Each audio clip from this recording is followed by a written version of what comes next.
வணக்கம் ஃப்ரெண்ட்ஸ். இந்த வீடியோ பார்க்க போகிறது 17/10/2022 நடந்த ஷிஃப்ட் 3க்கான ஆர்ஆர்பி குரூப் டி எக்ஸாமோட ஜிகே கொஸ்டின். ஃபர்ஸ்ட் கொஸ்டின் பார்த்தீங்கன்னா, கொடுக்கப்பட்டதில் எது வந்து கேபிட்டல் ரெசிப்ட் கிடையாதுன்னு சொல்லி கேட்குறாங்க. கேபிட்டல் ரெசிப்ட் அதாவது மூலதன வரவு அது வந்து எது கிடையாதுன்னு சொல்லி கேட்குறாங்க. ஆப்ஷன் படி இன்ட்ரெஸ்ட் ரிசீவ்ட் ஆன் லோன்ஸ். நீங்கள் லோனுக்கு கிடைக்கக்கூடிய இன்ட்ரெஸ்ட் வட்டி எல்லாமே வந்து கேபிட்டல் ரெசிப்ட் கிடையாது. அது வந்து ஒரு ரெவன்யூ ரெசிப்ட், அதாவது வருவாய் வரவு. சரிங்களா? ஸோ கேபிட்டல் ரெசிப்ட்னா என்ன பார்த்தீங்கன்னா, inflows of funds that result in increase in the net worth of business. ஒரு பிஸ்னஸுடைய ஃபண்ட் வந்து ஃப்ளோ ஆகிறது மூலியமா, சரிங்களா, ஒரு பிஸ்னஸுடைய நெட் ஒர்த் இன்க்ரீஸ் ஆச்சு அப்படின்னா அதான் வந்து கேபிட்டல் ரெசிப்ட். சரிங்களா? இது எக்ஸாம்பிள் என்ன பார்த்தீங்கன்னா, சேல் ஆஃப் ஃபிக்ஸ்டு அசெட் வந்து விற்கிறது, அடுத்து ஈக்விட்டி விற்கிறது, அடுத்து ரிசிப்ட் ஆஃப் லோன்ஸ். சரிங்களா? இன்ட்ரெஸ்ட் ரிசீவ்ட் ஆன் லோன்ஸ் வந்து எதில் வரும் அப்படின்னு பார்த்தீங்கன்னா ரெவன்யூ ரெசிப்டில் வரும். ரெவன்யூ ரெசிப்ட்னா என்ன பார்த்தீங்கன்னா, ஃபண்ட் வந்து இன்ஃப்ளோ ஆகிறது மூலிமா ஒரு பிஸ்னஸ்னுடைய இன்கம் வந்து இன்க்ரீஸ் ஆகிறது. சரிங்களா? பிஸ்னஸோட நெட்ஒர்த் இன்கம் ஆச்சு, நெட்ஒர்த் அதிகமாச்சு அப்படின்னா அது வந்து கேபிட்டல் ரெசிப்ட். பிஸ்னஸ்னுடைய இன்கம் வந்து இன்க்ரீஸ் ஆச்சு அப்படின்னா அது வந்து ரெவன்யூ ரெசிப்ட். சரிங்களா? இது வந்து முக்கியமாக வந்து டே டு டே எக்ஸ்பென்சஸ் எல்லாமே வந்து ரெவன்யூ ரெசிப்டில் தான் வரும். சரிங்களா? வருவாய் வரவில். சரிங்களா? இதில் வந்து எக்ஸாம்பிள் என்ன பார்த்தீங்கன்னா, sale of goods and services, அப்புறம் ரெண்ட் வாடகை மூலமாக வரக்கூடிய பணம் எல்லாமே வந்து ரெவன்யூ ரெசிப்டில் வரும். சரிங்களா?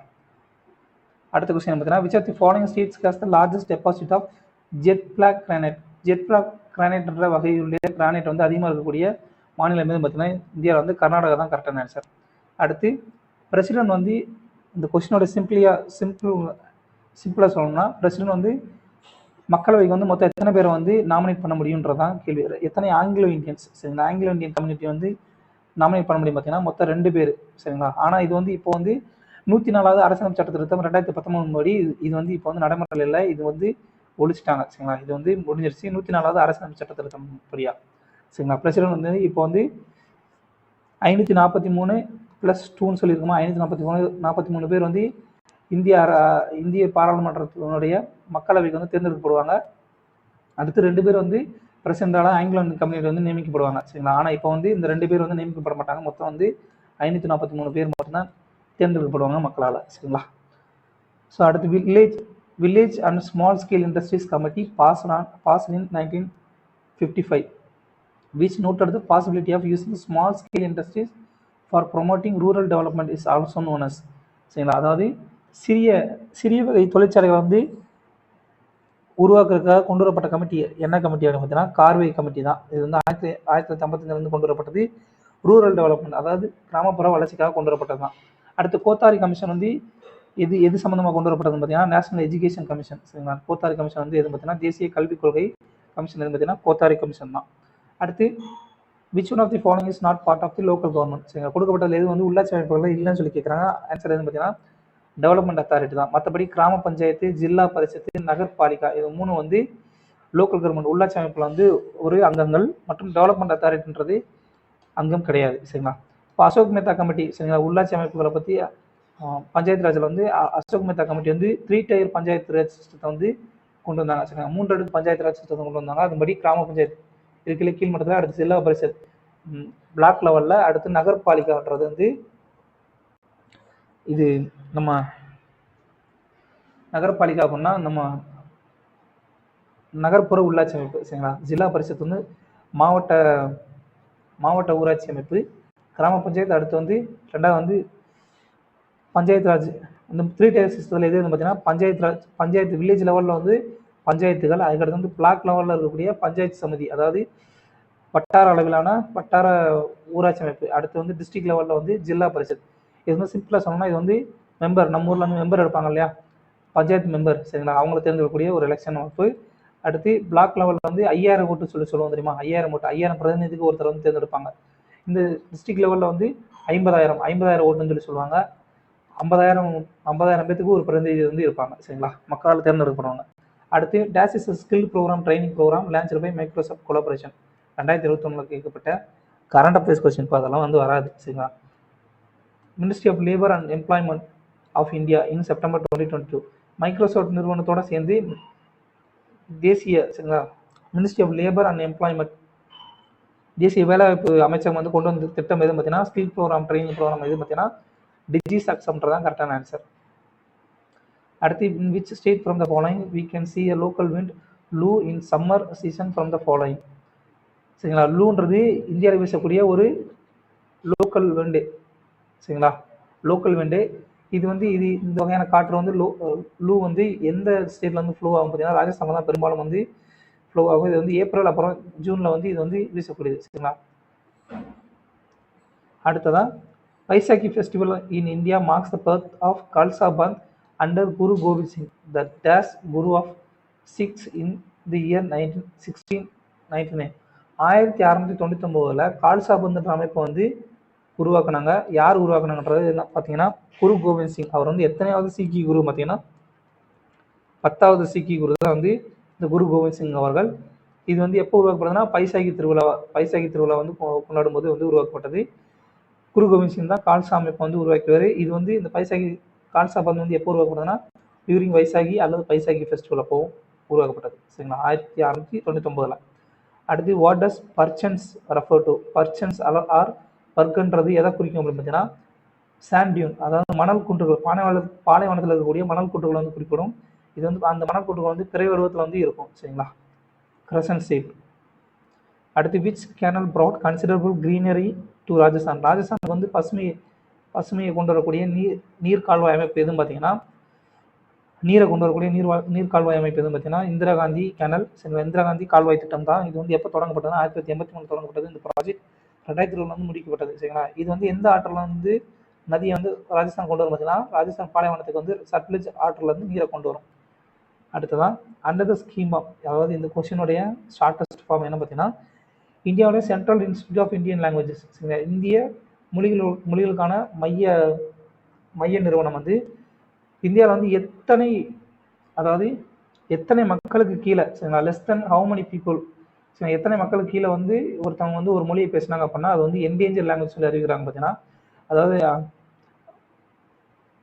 அழியக்கூடிய தருவாயில் இருக்கக்கூடிய லாங்குவேஜ் சொல்லி அழைக்கிறாங்க. பார்த்தீங்கன்னா என்டேஞ்சர் ஸ்பீஷஸ்னா அழியக்கூடிய தருவாயில் இருக்கக்கூடிய மொழிகள். ஸோ 10,000 மக்களுக்கு குறைவான மக்கள் வந்து ஒரு மொழியை பேசினாங்க அப்படின்னா அது வந்து என்டேஞ்சர் லாங்குவேஜ் சொல்லி Indian central institute of Indian language வந்து அறிவிக்கிறாங்க. சரிங்களா, அடுத்து according to reserve bank of India கொடுக்கப்பட்ட இது வந்து ஃபாரின் பேங்க். பார்த்தீங்கன்னா இந்தியாவில் சோனாலி பேங்க் வந்து இந்தியாவில் இருக்கக்கூடிய ஃபாரின் பேங்க். சரிங்களா, அடுத்து எக்ஸஸ் டிமாண்ட் லீட்ஸ் டு, சரிங்களா, அளவுக்கு அதிகமான டிமாண்டு. சரிங்களா, டிமாண்ட் எதனை கீழுக்கும் பார்த்தீங்கன்னா இன்ஃப்ளேஷனரி கேப், அதாவது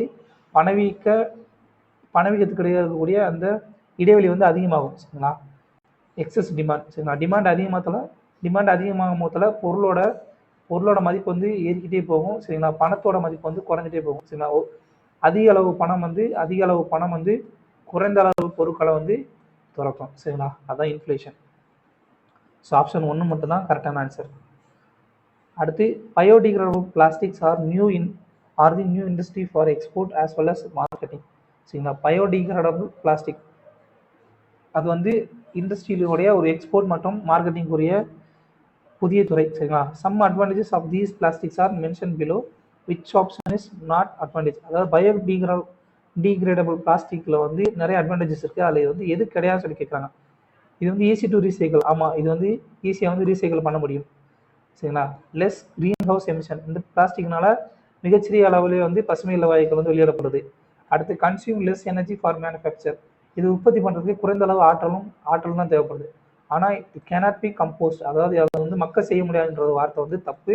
ஏன்னா அது வந்து பயோடிகிரேடபிள் பிளாஸ்டிக், அதை வந்து மக்கக்கூடியது. ஸோ கேனாட் பி கம்போஸ்ட்ன்றது தவறான ஒன்று.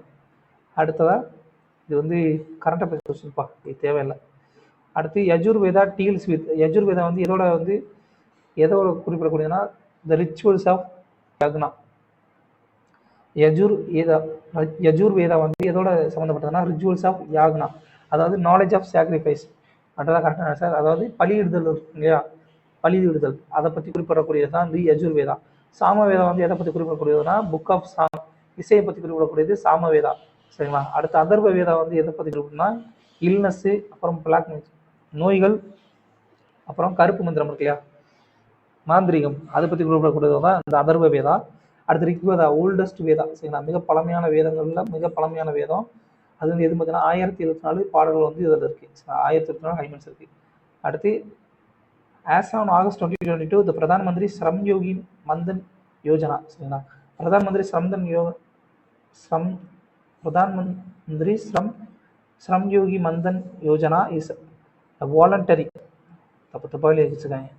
is a voluntary and contributory pension scheme for providing monthly minimum assured pension of cash after attaining the age of 60 years. இந்த பிரதான் மந்திரி ஸ்ரம் யோகி மந்தன் யோஜனா திட்டம் வந்து எப்போ கொண்டு வரப்படுதுன்னா 5 மார்ச் 2019 கொண்டு வரப்பட்டது. யாருக்காக கொண்டு வரப்படுதுன்னா அன்ஆர்கனைஸ்டு ஒர்க்கர்ஸ், அதாவது இந்த கட்டட தொழிலாளிகள் அந்த மாதிரி ஆள்கள் இருக்காங்க இல்லையா, அவங்களுக்காக கொண்டு வரப்படுது. இந்த திட்டத்தின்படி ஒருத்தர் வந்து 60 வயசு அடையும் பொழுது அவருக்கு வந்து எவ்வளவு ரூபா வந்து மினிமம் அஷூரன்ஸ் ஆஃப் பென்ஷன் வந்து கிடைக்கும் பார்த்தீங்கன்னா 3000 ரூபா வந்து கிடைக்கும். நம்ம அட்டல் பென்ஷன் யோஜனா வந்து என்ன பார்த்தோம், அட்டல் பென்ஷன் யோஜனாவில் வந்து என்ன பார்த்தோம் பார்த்தீங்கன்னா 1000 ரூபாயிலிருந்து 5000 வரைக்கும் கிடைக்கும்னு சொல்லியிருந்தோம். பட் இந்த பிரதான் மந்திரி ஸ்ரம் யோஜனா வந்து அன்ஆர்கனைஸ்டு செக்டார் சம்மந்தப்பட்டது. இது வந்து 3000 ரூபா வந்து மினிமம் வந்து கிடைக்கும் பென்ஷன். 2019 கொண்டு வரப்பட்ட திட்டம். அடுத்து who became under 20 world wrestling champion in August 2022? அந்திம் பங்கல்ன்றதா கரெக்டான ஆன்சர். அந்திம் பங்கல் எதோட சம்மந்தப்பட்ட விளையாட்டு வீரர்னா ரெஸ்லிங்கோட சம்மந்தப்பட்ட விளையாட்டு வீரர். இதெல்லாம் வந்து 2022 கண்டாக்ட் போகிறதுக்கு வராது. அடுத்து the minimum age required to contest the election of president of India. இந்தியாவுடைய பிரசிடெண்டாக வந்து தேர்ந்தெடுக்கப்படுறதுக்கு ஒருத்தருடைய வயது தகுதி என்ன பார்த்தீங்கன்னா 35 வயசு வந்து அவர் கண்டிப்பாக முடிஞ்சிருக்கணும் சரிங்களா. ஆர்டிகல் 52 வந்து எதை பற்றி குறிப்பிடுறதுனா பிரசிடென்ட் ஆஃப் இந்தியா பற்றி குறிப்பிடுது. ஆர்டிகல் 53 அவருடைய எக்ஸிக்யூட்டிவ் பவர் சரிங்களா, அவருக்கான பவரை பற்றி குறிப்பிடுது. ஆர்டிகல் 54 வந்து எலெக்ஷன் ஆஃப் பிரசிடென்ட் வந்து தேர்ந்தெடுக்கிறத பற்றி குறிப்பிடுது. எலெக்ஷன் ஆஃப் பிரசிடென்ட் வந்து குறிப்பிடுது. எலெக்ஷன் ஆஃப் பிரசிடென்ட் சரிங்களா. ஆர்டிகல் 56 வந்து ஆர்டிகல் 55 எதை பற்றி குறிப்பிடணும்னா இந்த manner of conducting of election சரிங்களா. பிரசிடென்ட் வந்து தேர்ந்தெடுக்கப்படக்கூடிய அந்த எலெக்ஷன் வந்து எப்படி நடக்கணும் அப்படின்றத பற்றி குறிப்பிடுவோம். ஆர்டிகல் 55 சரிங்களா. ஆர்டிகல் 56 எதை பற்றி குறிப்பிடுறதுனா அவருடைய டேர்ம் ஆஃப் ஆஃபீஸ் பிரசிடென்டோடைய பதவி காலத்தை பற்றி குறிப்பிடும். ஆர்டிகல் 61 வந்து இம்பீச்மெண்ட் ஆஃப் பிரசிடென்ட் வந்து பதவி நீக்கம் பண்ணுறதை பற்றி குறிப்பிடக்கூடியது ஆர்டிகல் 61. ஆர்டிகல் 72 எதை பற்றி குறிப்பிடும் பார்த்தீங்கன்னா பிரசிடென்ட் வந்து பொது மன்னிப்பு வழங்குவார் இல்லையா, தூக்கு தண்டனை கைதிகள் அவங்களுக்கெல்லாம் பொது மன்னிப்பு வழங்குவார் இல்லையா, அதை பற்றி குறிப்பிடக்கூடியது ஆர்டிகல் 72.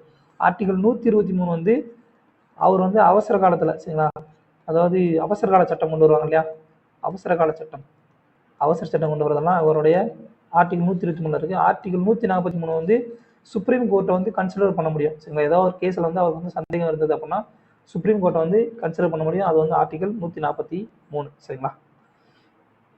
அடுத்ததாக the milestone of having how many open defecation free plus villages has been crossed by India in March 2022 சரிங்களா. அதாவது திறந்த வழி கழிப்பிடம் இல்லாத வில்லேஜஸ் வந்து இந்தியாவில் வந்து மார்ச் 2022 வரைக்கும் எவ்வளோ அச்சீவ் பண்ணிதான் பார்த்தீங்கன்னா 50,000 தான் கரெக்டான ஆன்சர். ஸோ இவ்வளோ ஃப்ரெண்ட்ஸ், தேங்க்யூ.